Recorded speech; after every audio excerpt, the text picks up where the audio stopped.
Welcome to Silver Heist. Thank you to our returning subscribers and guests. So today I wanted to talk about the American Silver Eagle 2019 S Enhanced Reverse Proof and how the perfect storm was created surrounding this coin. So the reasons to understand what just happened is that so you can be prepared better for the next time, so that you recognize the factors that went into creating the perfect storm, so that when another coin comes out, you might see if it has these same characteristics that make it a winner. The first reason that the enhanced reverse proof coin really took off is that it has a built-in audience. So the American Silver Eagle is the most collected bullion coin.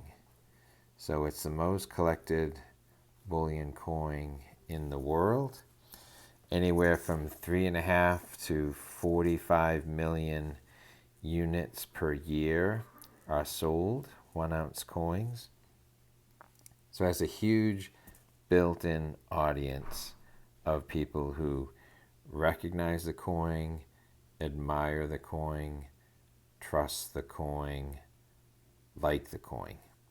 So a huge built-in audience worldwide, and we'll talk about this a little bit later, but it's not just the bullion versions. They produce proof versions, special uncirculated versions. So they already make special versions, and that sells a lot. So most collected bullion coin. The second factor that went into making this a runaway hit is that it's a beautiful design. So it's a beautiful version of a beautiful design. So the reverse proof coin, or the enhanced reverse proof coin, is a beautiful design. These other factors that we're going to explain are not enough to make it this popular. It has to be a beautiful design in a most collected coin. And not only is it a beautiful version, and it's the S, we saw a sneak preview of it in the Enhanced Reverse Proof W in the Pride of Two Nations.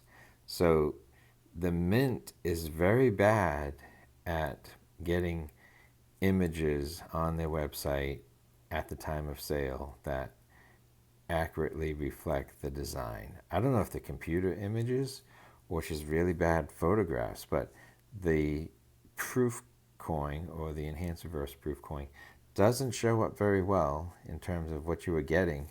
I think people actually speculated that it would be the same as the Pride of Two Nations West Point coin, but there wasn't any information that said that was absolutely the case. But it's a beautiful design, and they teased the design out earlier with the Pride of Two Nations.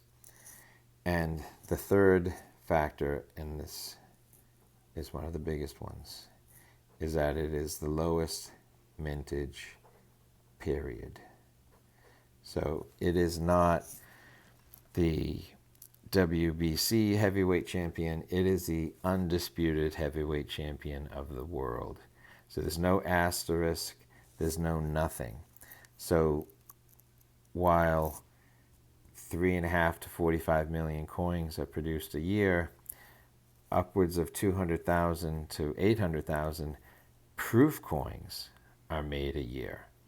And I believe there's only 4 items, there's only 4 products that have only had less than 100,000 mintages for that specific product. So whether it's the Pride of Two Nations at 100,000 or other coins under 99,000, including the former champ, the 1995 W, at 30,125. So they didn't make the second lowest mintage coin. They made the lowest mintage coin. So it was a very simple, easy to understand story that this is the lowest mintage coin, period. Now another factor that added fuel to the fire were the signed COAs, which numbered in the hundreds. I think 100 exactly. So it was an added wrinkle to it. There's a game to get one of 30,000, but there was a game within the game. And so the 100 signed COAs added tremendous fuel to the fire in terms of people's imaginations being captured by something that could be worth 5 times or 10 times an already awesome perceived value. So the signed COAs, huge marketing coup on the Mint's part. And so I would say in terms of marketing, in terms of positioning, the Mint did a great job. They created a beautiful coin, the lowest mintage period, and the signed COAs, and they teased out the beautiful design in the Pride of Two Nations. So they hit it on all cylinders. Now, the next thing I want to talk about is something I have not heard anyone discuss, and that is the factor of silver prices. It wasn't too long ago, and I could go back to see what they were saying. I don't remember if people were saying $20 silver by Thanksgiving or $25 silver by Thanksgiving. Once gold took off in May, in June, and hit 1,500, hit 1,400, then hit 1,500. Silver was a little slow at catching up, but then it hit 18, maybe even 19 for a short while. But then it started going back down. And so leading into the sale, silver was dropping. And I think what happened is that the stackers and the collectors both chased the same item. So I understand that the collectors have been buying these proof coins, 200,000 a year, up to 800,000 units a year. But the stackers, they like coins too.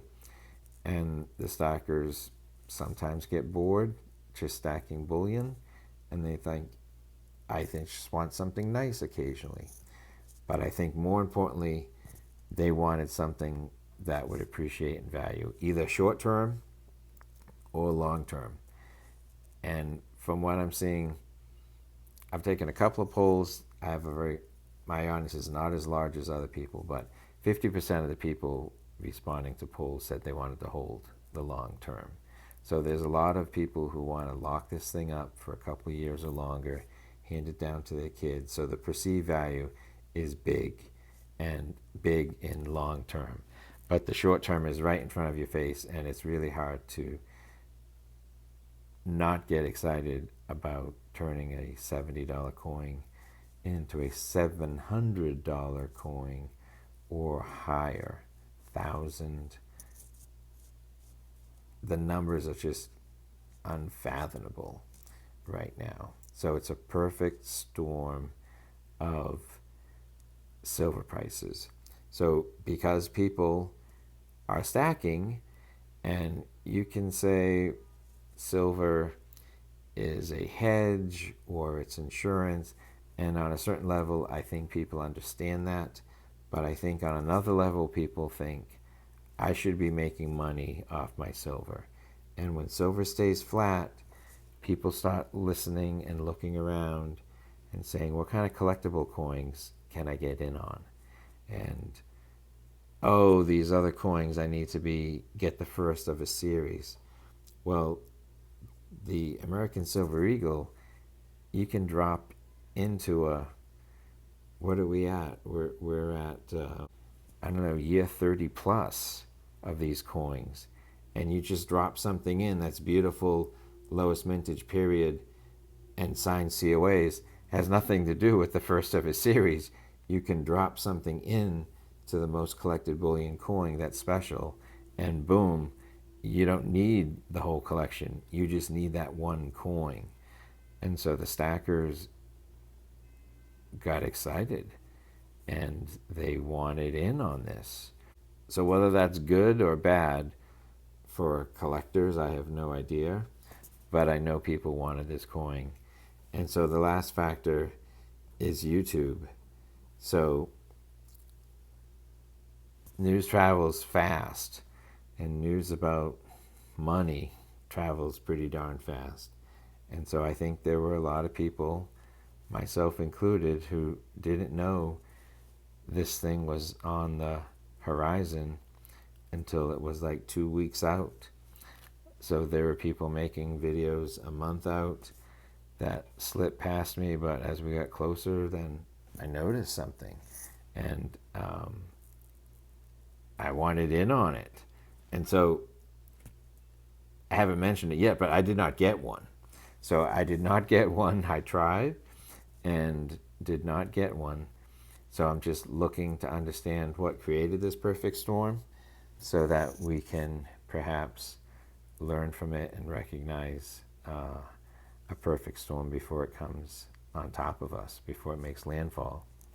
So these aren't reasons. This is actually more of a confirmation. But once you saw the bullion dealers were willing to pay $50 for a coin, and then as it got closer, other dealers were willing to spend $100 for a coin, that was confirmation that this is going to have some legs on the secondary market. So it's had tremendous out of the block speed, has the potential for huge long legs. No one knows what the future holds. I am not a financial advisor. I am not going to chase this coin up the value. If I could have gotten in on the ground floor, I would have done so. But I'm not the type of investor who thinks that I can turn a $1,000 coin into something of more value. But heck, a $65 coin, I would have given that a shot. So, perfect storm. It's an amazing success story. It's a Cinderella story, as they say in Caddyshack.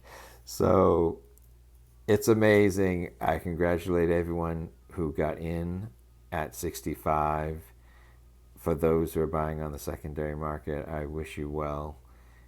And for those who missed out on it, there'll be other chances at other coins. And there is a long shot that additional inventory could be reallocated, and there's more coins of this 30,000 that could be sold through the US Mint. So if you want to see more about that long shot, I'll put a link at the end of this video. But I would caution you, it is a long shot, but so it's something that happened with the Pride of Two Nations. So when something becomes unavailable, it can become available. So perfect storm, an amazing coin. It's a storm of the century. It's a 100-year storm. So everyone needs money. That's why they call it money. Please like, subscribe, and comment below as to the number one reason you think this became a hot coin. And if I missed something, please let me know below.